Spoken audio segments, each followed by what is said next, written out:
is medicine. 40 states acknowledge it. You have a functioning system in your body that is creating chemicals right now, and the only place to get a replacement from those chemicals in nature is from the plant. We have taken out its constituent parts, but even in Israel, where they've done cutting-edge research on the endocannabinoid system, they recognize that THC alone is not the right thing. CBD alone is not the right thing. And there are more than just two constituent parts to this plant, I assure you. CBD, CBG. Right now, we are learning that juicing this plant remodels bone. And when you juice it, so long as you don't add heat or add lemon juice, which creates a delta-9 reaction, it has no euphoria. So you can juice this plant like spinach, but you won't do that if it's not growing in your backyard. If you are an otherwise responsible adult, you have a right to a plant that you have grown with since we evolved. And I would go further to say that municipalities and legislators can figure out ways to regulate this product in such a way that we can reduce some of the harms that the opposition seems so hot to talk about. This is my plant, and this is my body. I accept that what I do with my body is my responsibility, and as a sovereign person, I have natural rights. I have a natural right to a plant that I have evolved with. The plant has parts in it that I need. No one should tell me that I don't have right to a plant when I can put a seed in the ground and without processing, develop something that is going to be good for me.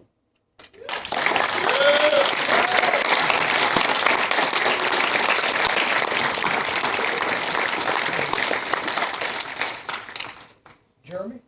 4 minutes, sir. 4 minutes. Well, so I have to say that when you address these constitutional arguments and you address the fraud that's been that's been the federal government perpetuating this fraud on us, but we go back to the question before us. Now, are we going to allow the state of Florida, or should we propose the state of Florida legalize this product? And if we're looking at whether or not a product should be legalized, and we're looking at whether or not something should be available to the public, we're not just looking at whether or not responsible adults use it. Alcohol is limited to people 21 years and older, and routinely young people get access to it. And tobacco, again, the same thing. Again, a plant that's grown in the ground, we're told that people under 18 should not be able to have it because of the harm that it can cause to bodies. And when we look at Colorado and the legalization, how that's affected teens and adolescents and their access to this product, that's again another reason why we limit or completely restrict the access of marijuana to a population because of the effects that it has on adolescents. Colorado now ranks 3rd in the nation for marijuana use among adolescents. The marijuana use among teens has doubled in the last decade. When we talk about people who are using marijuana, the National Institute of Health talks about, the Food and Drug Administration talks about the addictive properties, and that 9% people who use marijuana become addicted, and then up to 3 times daily users, up to 50% of people who use become addicted. So this was the same issue that we heard with big tobacco back in the 50s and 60s. We heard about that it's got medicinal purposes, it doesn't hurt anybody, people should be able to do whatever they want. But now fast forward, we have people with hundreds of millions of dollars of class action lawsuits based on the diseases that have ravaged their bodies and the things that they now wish they could go back and undo because of the whole story that wasn't presented to them back in the day. They weren't told that actually the science isn't behind it. That I yet to hear you talk about, an American National Medical Association that has produced scientific research showing that this product has medicinal value. You talk about this fraud. I don't know where the fraud is. You mentioned these 23 states. There is no other area of society where we vote on what the science is. We don't vote on whether gravity exists. We don't vote on whether the sun rises and sets. We trust that the people who know best and who have the degrees in these areas will be the ones making those decisions. And this area is one where we should similarly lead that.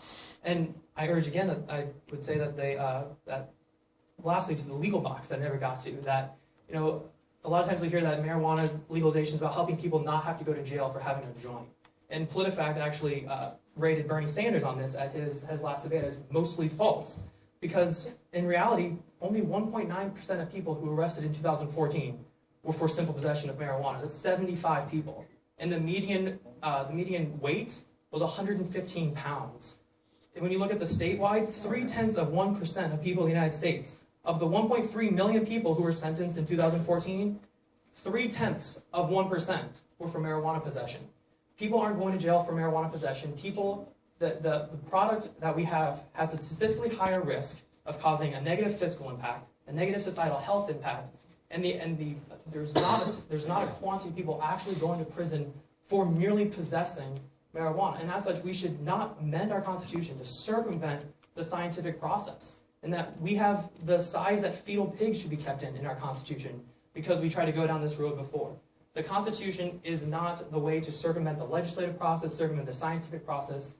If the money that was spent on trying to legalize this item was spent on science behind it and spent trying to find out whether or not there is any significant medical or any medical purpose, we might have found something by now. But the fact of the matter is, we spent all this money trying to circumvent the process, and we haven't found anything.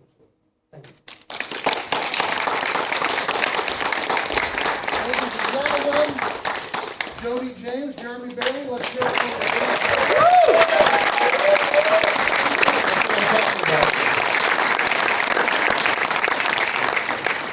dignity, civility, the intellect, it's all on display here. Really appreciate the great job that our debaters did today. We did have a few moments, though. We wanted to take some questions from you, ladies and gentlemen.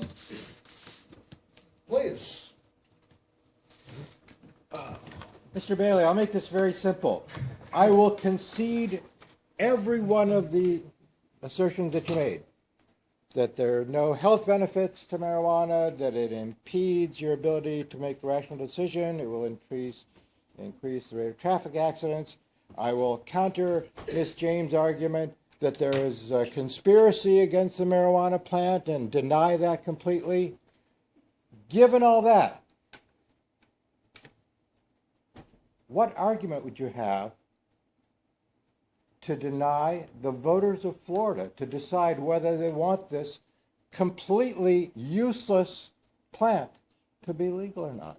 Let the voters decide. It's that simple. All right.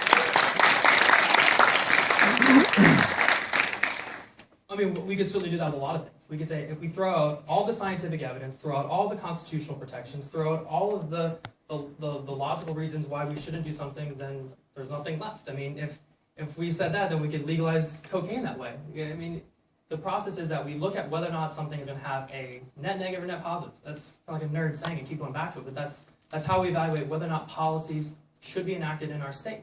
And if it's going to have a net negative, we say no. Well, Jeremy, I would counter with the Second Amendment.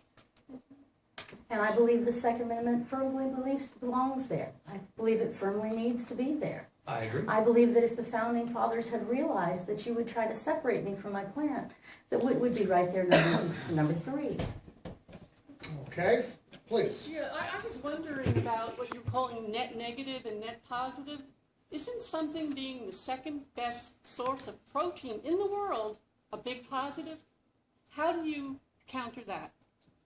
Well, when we're talking about net negative, we're talking about both sides of the balance sheet. Well, we say that we add up. excuse me, you know what I'm talking about. Answer the question.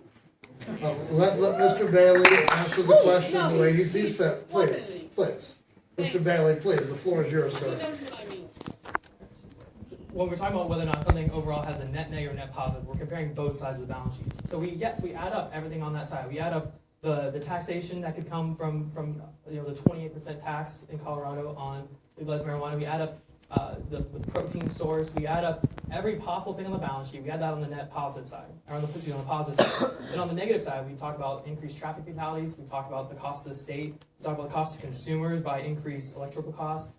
They'll talk about the fact that it takes 4 times as much water to grow marijuana as does regular food or to people's use. When we talk about the net negative, we add up everything on the other side and come and evaluate at the end of the balance sheet whether or not legalizing something would be a net negative or a net positive. I would counter and say that right now, according to National Household Survey, 7% of the people surveyed admitted to using cannabis in the last 30 days. If you extrapolate that out to the population of Florida, we may very well have 1.3 million Floridians who are currently using cannabis. I think a net positive is not treating them like they're a criminal. I think a net positive is creating a system whereby those consumers are protected. Yes, exactly. My protein question was not answered. Louder? Second best source of plant protein. I think the answer focused on the fact that we did a cost-benefit analysis, and in Jeremy's mind, the cost was more negative than positive. So I think that was his reply. Go ahead, sir, in the front row here. I mean, I have to turn this into a question sometimes, but my father's a veteran, Marines in Vietnam, and he had suffered from Agent Orange and neuropathy, and he has an extremely ridiculous amount of pain that he has to go through, and he takes morphine for that. Recently, my dad totally accidentally overdosed on morphine. Just looked at the wrong spot, middle of the night, grabbed it on, couldn't go to sleep. My dad ended up in a narcotic coma for 2 months, almost died on me. When he got back home, I had rolled up a really, really beautiful looking joint for him. And my dad has never in his entire life felt pain-free. And now we have a problem with the VA. I mean, I don't want to turn into a question, but there's your net positive right there. So, Mr. Bailey, what would you say to that? That somebody used a legal prescription and it was very harmful, and there's this illegal substance that seemed to be more beneficial. Why not allow this to happen legally? And that is a tough question, because the anti-chemotherapy medication Marinol that you mentioned before has a small amount of cannabis in it to counteract the effects of chemotherapy. And anybody going through chemotherapy is, going through some of the worst pain, and I'm not trying to minimize your situation, but so when you look at those stories, it's again, not to minimize, but the anecdotal evidence is hard to quantify. And that when we talk about whether or not someone can benefit off of the cannabis plant, certainly CBD reduces seizures. There was the Pedialyte with young children who were having massive amounts of seizures that were able to take, again, a part of the plant that is legal, that was used, and they were able to reduce by 50% the amount of seizures that they were having. And Marinol, certainly with low amounts of the same product, is able to reduce the amount of nausea and all those type of things that come along with chemo. So, are there flaws in the system? Are there times that people are going to, maybe have trouble with benefits because of something? Certainly.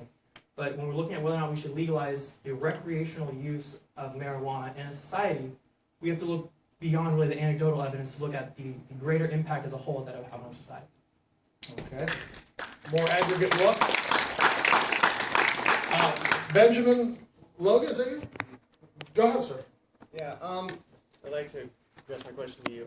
Do you believe and agree that many people who are smoking marijuana, it leads to many other drugs, cocaine, crack?